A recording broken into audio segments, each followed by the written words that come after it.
आज पढ़ेंगे गाउस के नियम के अनुप्रयोग के बारे में। पिछले वीडियो में गाउस के नियम के बारे में पढ़ा था, इसमें हम गाउस के जो अनुप्रयोग हैं उसके बारे में पढ़ेंगे। तो सबसे पहला अनुप्रयोग है अनंत लंबाई के आवेशित तार के निकट वैद्युत क्षेत्र की तीव्रता ज्ञात करना। तो कैसे तीव्रता को ज्ञात किया जाता है वो देखते हैं, वो समझते हैं। सबसे पहले हमने क्या कर रखा है कि एक आर त्रिज्या के गोली पृष्ठ की कल्पना कर रखी है। अब इसमें क्या कर रखा है सबसे पहले देखते हैं। हमारे पास एक एल लंबाई का क्या है तार है, जो कि क्या है एक जिसे प्लस क्यू आवेश जो है वो दिया गया है। तार से अगर हम आर दूरी पर देखें तो एक बिंदु हमारा पी है जिस पर हमें विद्युत क्षेत्र की तीव्रता को ज्ञात करना है। तो हम सबसे पहले वृत्ताकार जो भाग हमारा ये A1 पृष्ठ है, A2 और A3 पृष्ठ है, ठीक है। तो सबसे पहले A1 से होकर जाने वाला वैद्युत फ्लक्स को हम निकालेंगे। तो पृष्ठ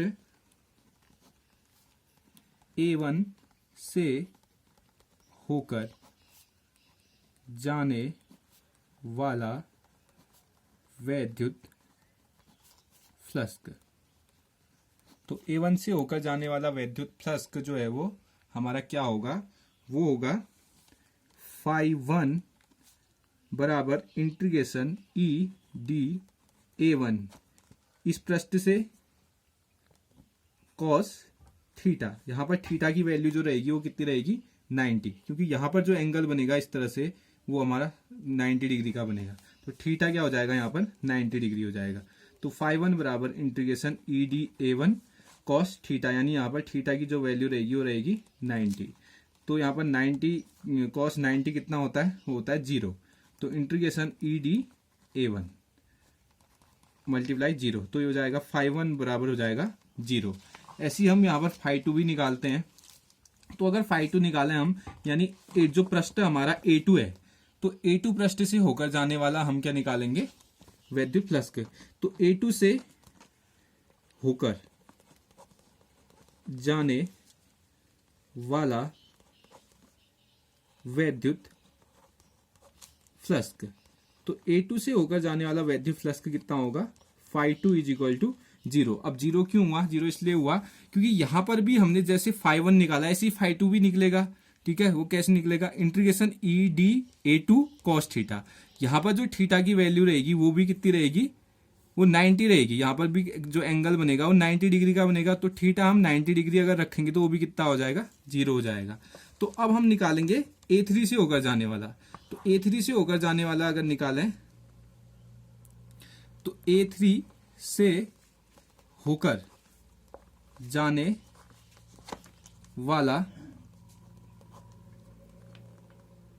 A3 से होकर जाने वाला अगर वैद्युत फ्लक्स यहाँ पर निकालें तो वैद्युत फ्लक्स, तो A3 से होकर जाने वाला वैद्युत फ्लक्स कितना होगा, ये होगा हमारा φ3। तो φ3 integration E D A3 cos 0। अब यहां पर जो थीटा की वैल्यू रहेगी वो कितनी रहेगी 0 रहेगी। तो φ3 कितना आ जाएगा, कॉस 0 कितना होता है, 0 की वैल्यू कितनी होती है 1 होती है। तो ये आ जाएगा इंटीग्रेशन ई डी A3। तो अगर इसका इंटीग्रेशन करेंगे तो वो कितना आएगा φ3 इज इक्वल टू ई बाहर आ जाएगा, और इसका अगर इंटीग्रेशन होगा यहाँ पर डी A3 का तो ये कितना हो जाएगा A3 हो जाएगा। कितना हो जाएगा A3। तो A3 की गोली पृष्ठ है हमारे पास बेलनाकार पृष्ठ, तो A3 कितना होगा ये तो पता ही होगा कि 2 पाई RL हो जाएगा। कितना हो जाएगा 2 पाई RL हो जाएगा। तो अगर हम यहाँ पर कुल वैद्युत फ्लक्स निकालें, अब कुल वैद्युत फ्लक्स निकालते हैं, देखते हैं कुल वैद्युत फ्लक्स कैसे निकलता है। कुल वैद्युत फ्लक्स, तो कुल वैद्युत फ्लक्स कितना होगा अगर हम टोटल नेट फ्लक्स निकालें तो होगा वो φe बराबर φ1 प्लस φ2 प्लस φ3। तो φ1 और φ2 की अगर वैल्यू हमें जो हमने निकाल रखी है वो कितनी है 0 है, और φ3 की कितनी है E मल्टीप्लाई 2 पाई RL है।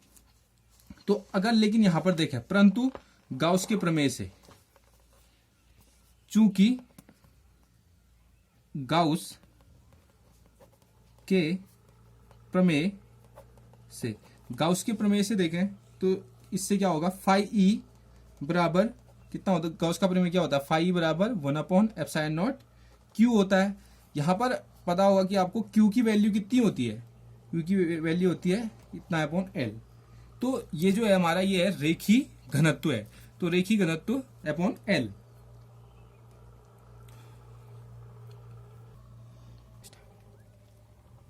तो अब हम यहाँ पर जो हमारा रेखी आवेश घनत्व होता है उसको निकालेंगे। तो रेखी आवेश घनत्व बराबर होता है Q अपॉन ये होगा L। अब अगर यहाँ से हम Q की वैल्यू निकालें तो ये कितना हो जाएगा, ये Q की वैल्यू हमारी आ गई। तो अब हम क्या करेंगे, Q की जगह ये रख देंगे 1/ε0, ये हमने Q की जगह रख दिया। तो अब देखते हैं हमारा यहाँ पर अगर हम देखें फाई ई, तो फाई ई की वैल्यू हमारे पास वो कितनी होगी, फाई ई की वैल्यू वो होगी E मल्टीप्लाई 2πRL। क्योंकि यहाँ पर हमने जो है फाई ई की वैल्यू कितनी निकाली है, यहाँ पर अगर हम इसको इक्वेशन 1 मान ले, माना इस इक्वेशन 1 में हमने जो फाई ई की वैल्यू निकाली है वो कितनी निकाली है, वो निकाली है E मल्टीप्लाई 2πRL।